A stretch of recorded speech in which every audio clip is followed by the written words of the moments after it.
Anak saya itu ada 5. Kemudian saya ini tentara dari ke Koramil 1, pindah-pindah selalu dan ramil.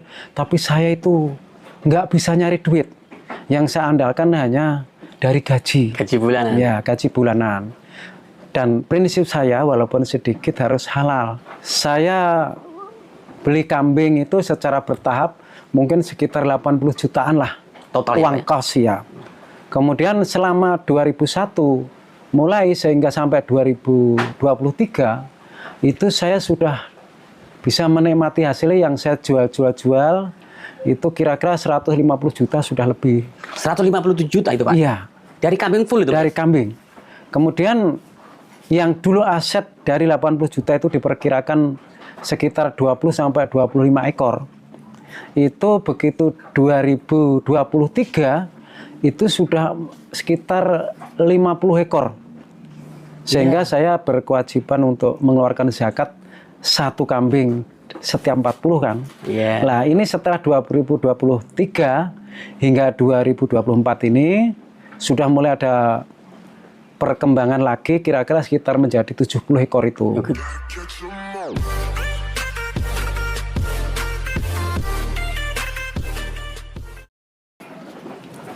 Halo guys, assalamualaikum warahmatullahi wabarakatuh. Jumpa kembali dengan Indra Palupi Channel.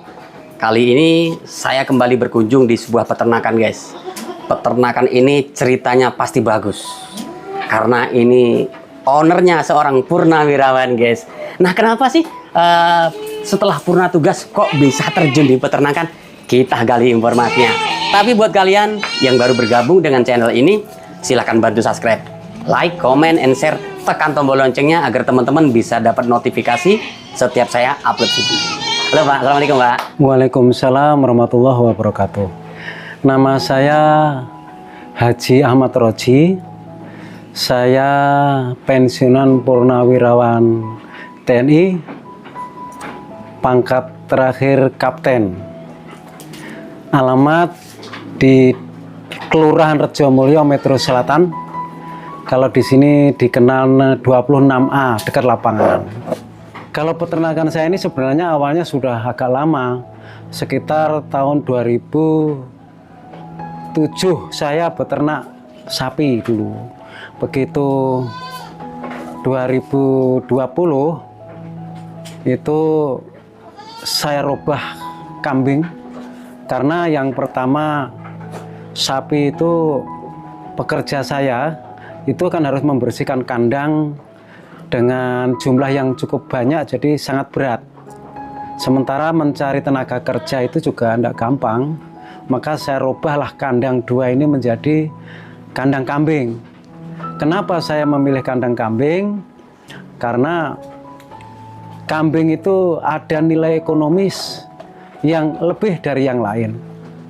Dari segi risiko usaha, kandang kambing itu atau kambing itu lebih relatif lebih kecil daripada usaha-usaha seperti ayam, ikan dan sebagainya. Tapi tentu yang lebih kecil lagi sapi. Nah, tapi ekonomi yang kedua, kalau kita perlu sesuatu, perlu dana, jumlahnya nggak perlu banyak atau nggak terlalu banyak, cukup dijualkan kambing 2-3 ekor cukup. Tapi kalau sapi kan misalnya butuhnya cuma 5 juta, sementara sapi dijual 15, nanti yang 10 itu bisa hilang. Begitu ya Pak ya? Ya, kemudian yang kedua, dari pertumbuhan usaha, kambing itu bisa lebih cepat 2 kali, bahkan lebih dari sapi. Setiap lahir itu biasanya 2. Nah, selama 3 bulan anaknya itu sudah bisa disapi. Bulan keempat dari kelahiran itu induknya sudah bisa birahi dan kawin lagi. Jadi kalau dipelihara secara baik 8 bulan itu sekali beranak. Sehingga sekali beranak itu kalau 2 berarti nanti umur 16 bulan atau selama 16 bulan itu sudah menambah 2 berarti 4. Ya, gitu. Jadi perbandingannya jauh Pak ya kalau dirinci bener Pak ya? Jauh. Nah sapi itu selama kira-kira 9 bulan baru lahir. Nanti anaknya paling enggak itu sekitar 6 bulan. Itu baru bisa dikawinkan karena dan kebetulan sapi itu rata-rata ya 1 lahirnya. Sehingga 15 bulan itu sekali beranak itu sudah termasuk bagus. Nah, waktu itu jenengan terjun di peternakan itu masih aktif atau setelah pensiun tuh, Pak? Oh iya, saya masih aktif. Saya ternak sapi itu saya masih aktif, tapi saya punya ya anak kandang 1 ABK. Ya, nah itulah yang saya percaya untuk memelihara. Kalau masalah pakan kan memang kita mesti harus beli. Kalau tidak beli ya nggak bisa. Karena saya dulu pernah ya sekitar mungkin hampir sekitar 20 ekor sapi 2 kandang ini. Dan alhamdulillah barokahnya juga banyak.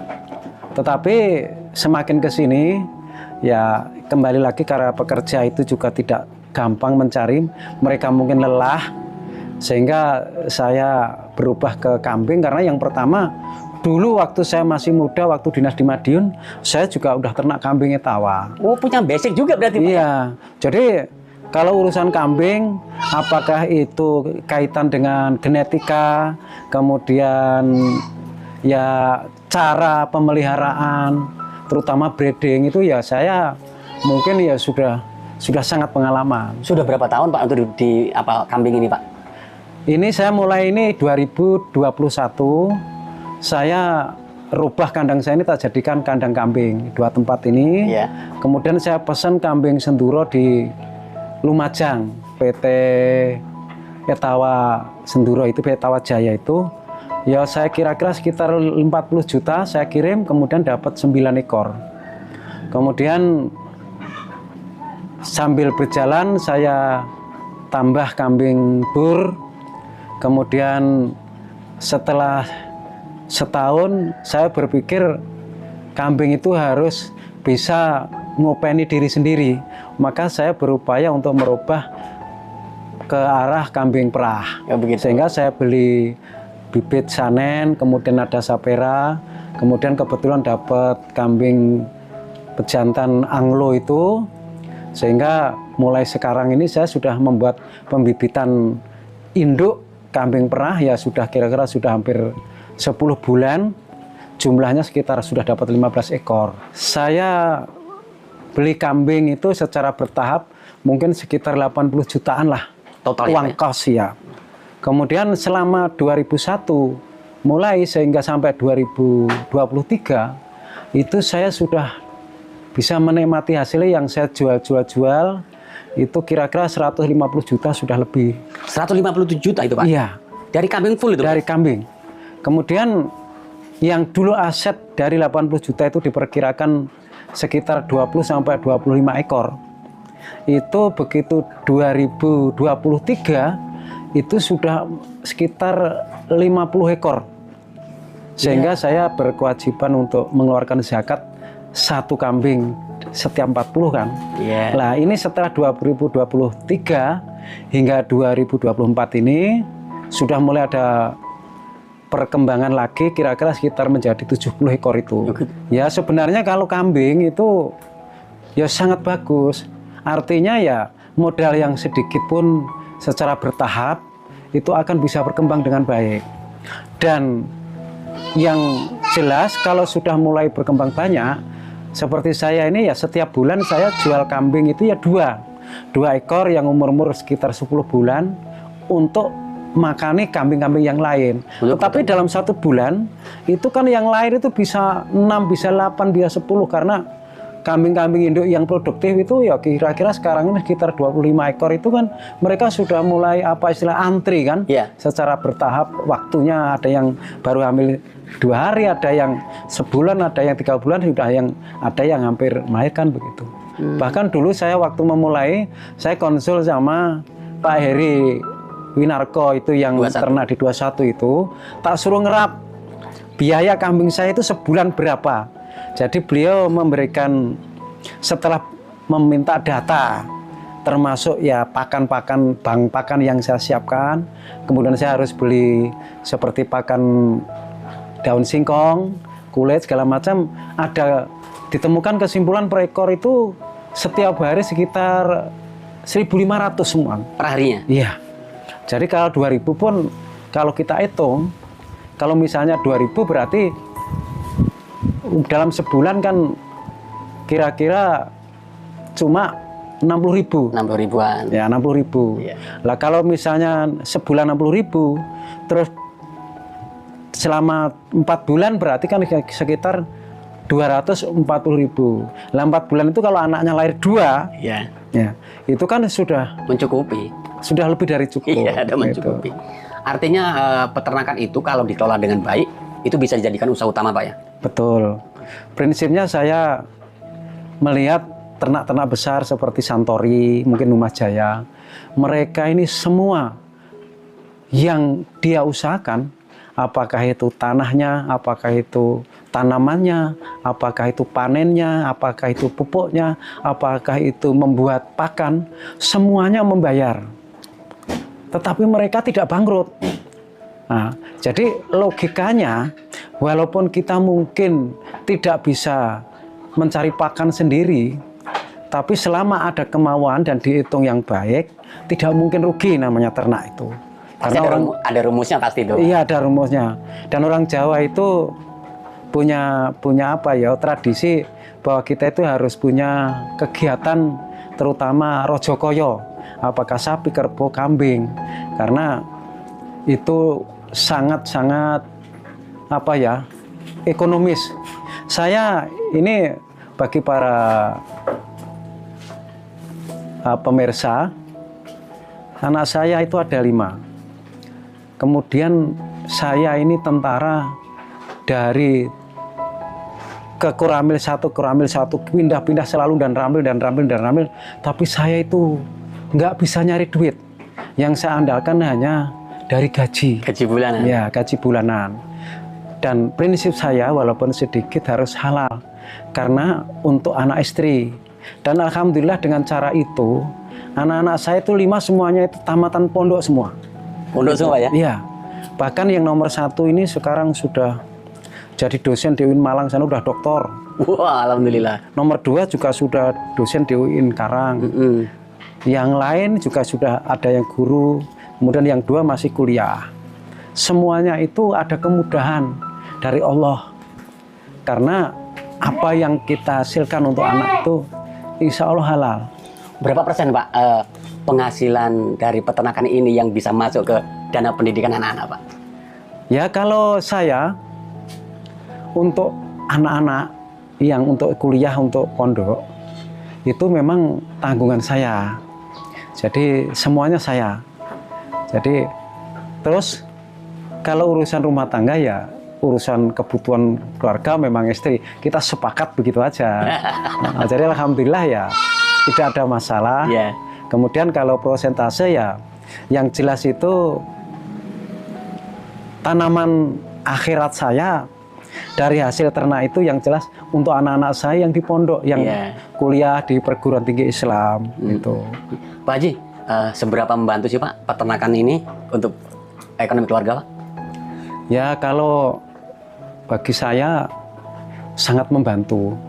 Karena kalau kebutuhan-kebutuhan mendadak itu tinggal panggilkan ya orang-orang saya yang belantik-belantik itu, iki tolong dikeluarkan, dikasih duit. Terus saya pribadi kepada rekan-rekan yang di sini, tukang-tukang kambing itu saya memberikan pengertian bahwa kamu jangan rugi, tapi nek ngambil jangan banyak-banyak. Ya pokoknya ukuran sendiri. Jadi saya tidak pernah istilahnya itu komplain, oh gini-gini. Pokoknya dia ngukur, tak hitung, ya sudahlah. Kurang lebih sama-sama memberikan manfaat begitu saja. Iya. Pak Haji kenapa milih breeding sih, Pak? Pengalaman sudah pernah tak coba juga sapi dulu juga penggemukan. Begitu bongkar kayaknya dapat duit banyak. Tapi begitu nyari bibit, itu ada calon bibit bagus gitu, wow minta harganya itu kadang-kadang selangit. Terus kita mikir, kemudian kambing juga begitu. Kalau kita sudah bongkar itu biasanya nanti nyari bibit baru untuk digemukkan itu agak kesulitan. Kemudian setelah dihitung breeding ternyata lebih menguntungkan dan lebih anteng. Lebih anteng ya? Ya, ya kalau nanti misalnya yang calon pejantan-pejantan itu banyak, kemudian itu sudah istilahnya kebutuhan terpenuhi, ya mesti harus kita tahan untuk jadi bibit kita untuk ditemukan. Gitu. Program fattening ya. Ya.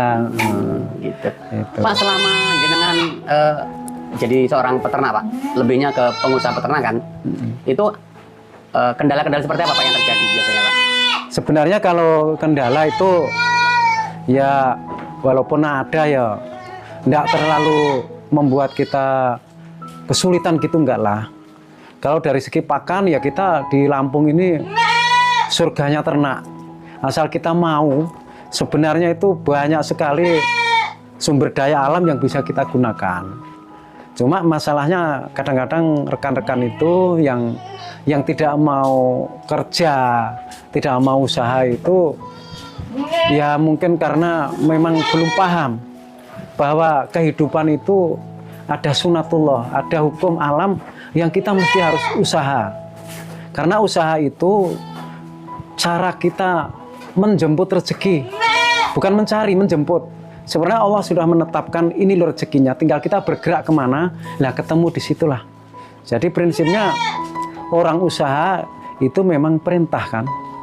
Walaupun saya sudah pensiun, ya untuk memelihara jasmani, melihara pikiran saya supaya tetap aktif, ya saya berupaya agar ada kegiatan yang memberikan manfaat, terutama ya dari segi finansial, karena itu juga merupakan sumber kita untuk infak sedekah.